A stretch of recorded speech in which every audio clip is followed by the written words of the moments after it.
Këtë të premte kanë mjaftuar vetëm pak minuta me shi që rrugët e qytetit të Durrësit të ripërmbyten. Shiu i pritshëm shkaktoi vështirësi të shumta në qarkullim në disa rajone të qytetit.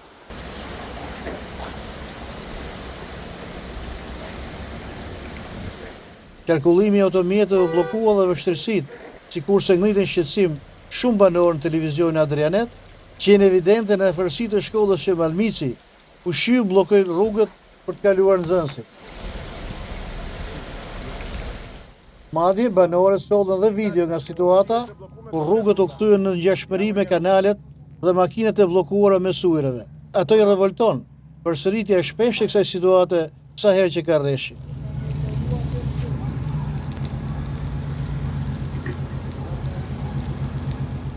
Në një telefonat tjetër nga lagja numër 1, u shpreh shqetësimi se ndërhyrjet në rrugë kanë shkaktuar probleme në ujërat që rrëshasin nga kodra dhe që mund të shkaktojë dëmtime në banesat poshtë viles.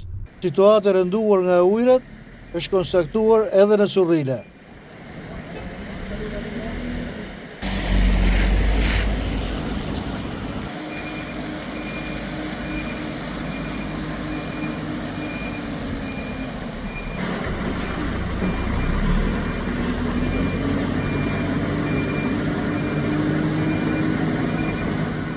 Ajo që shqetëson banorët është dhe fakti që megjithëse kanalizimet nuk kanë kapacitetet të përballojnë evadimin e ujrave në raste të tilla, edhe pse shumë prej tyre janë të bllokuara, nuk ndërhyhet që në verë për të stabilizuar gjendjen, për të pastruar kanalizimet e vjetra, por dhe për të projektuar kanalizimet të reja që janë të domosdoshme.